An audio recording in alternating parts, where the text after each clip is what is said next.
bagian pertama dari kenapa THSCM itu bisa lahir dan kenapa lalu 37 tahun yang lalu ketika Frater Hadiwijoyo lalu bertugas di Jakarta dan ditahbiskan menjadi imam, lalu memilih nama pencaksilat yang dibangunnya waktu di seminari dengan nama Tunggal Hati Seminari, THS. Ya.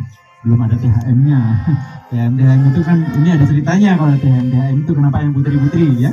Karena asal dari seminari, di seminari kan nggak ada yang putri, nggak ada yang perempuan, semuanya laki-laki semua.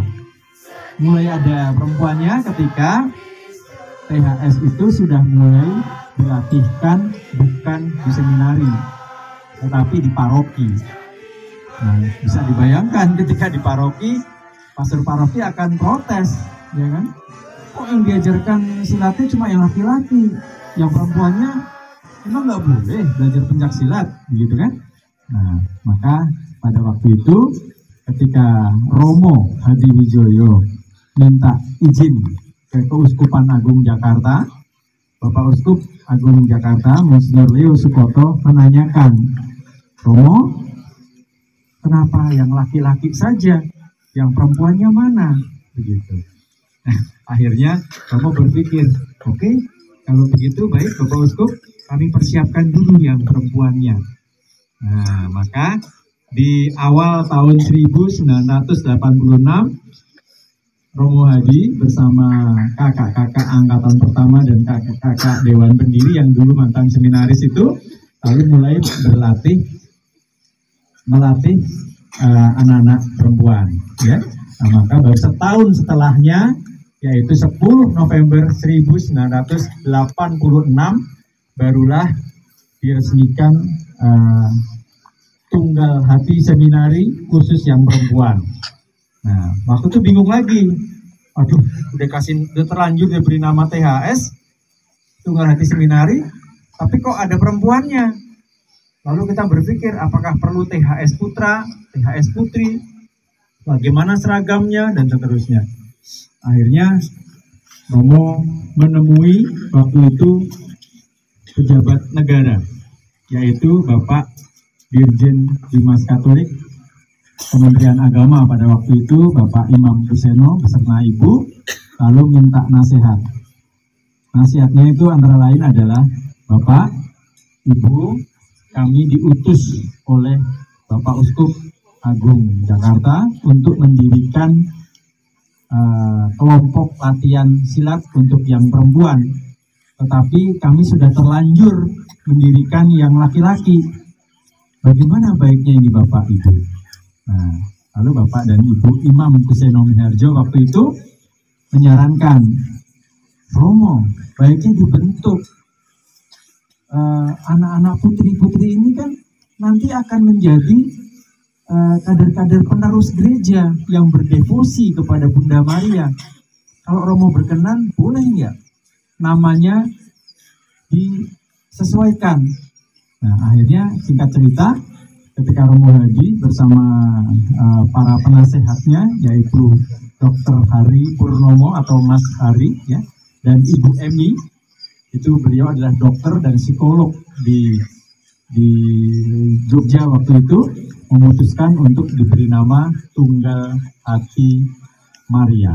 Ya, jadi lahirnya THM itu memang 1 tahun setelah THS dan tetap berbeda dari awal sampai akhir. Seragamnya kemudian biru-biru, kalau yang putra THS kan biru hitam, ya. Nah, jadi itu bagian pertama dari cerita kami, ya.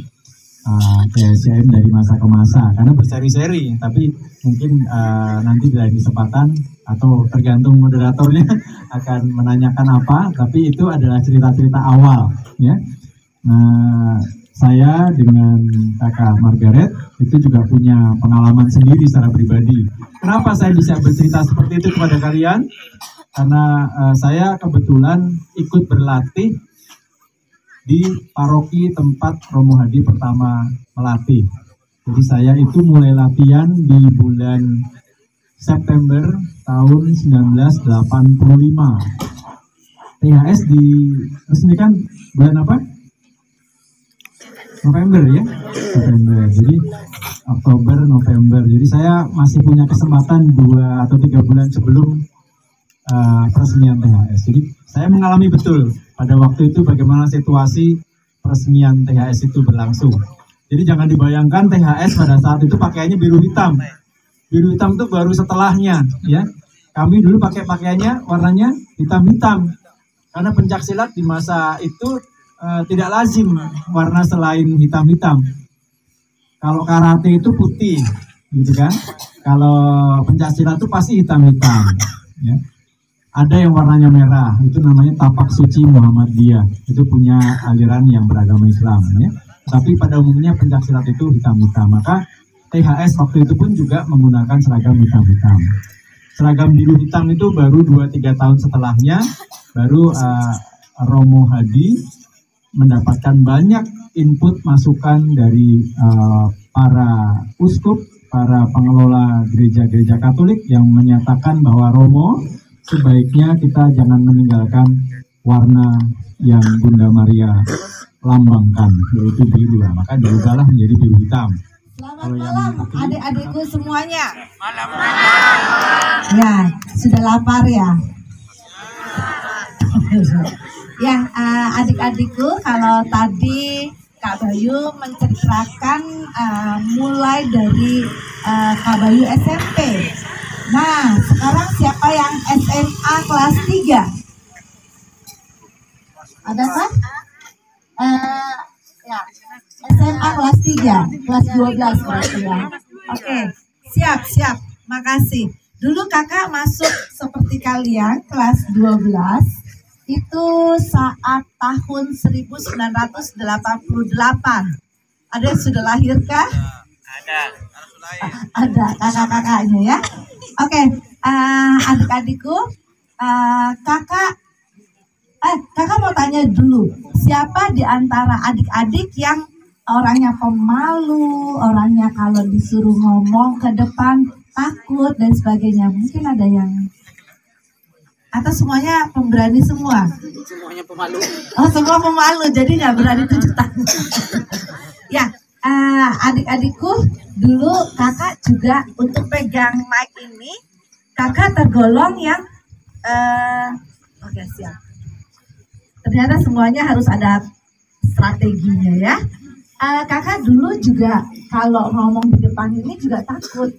Jadi takut, malu dan sebagainya.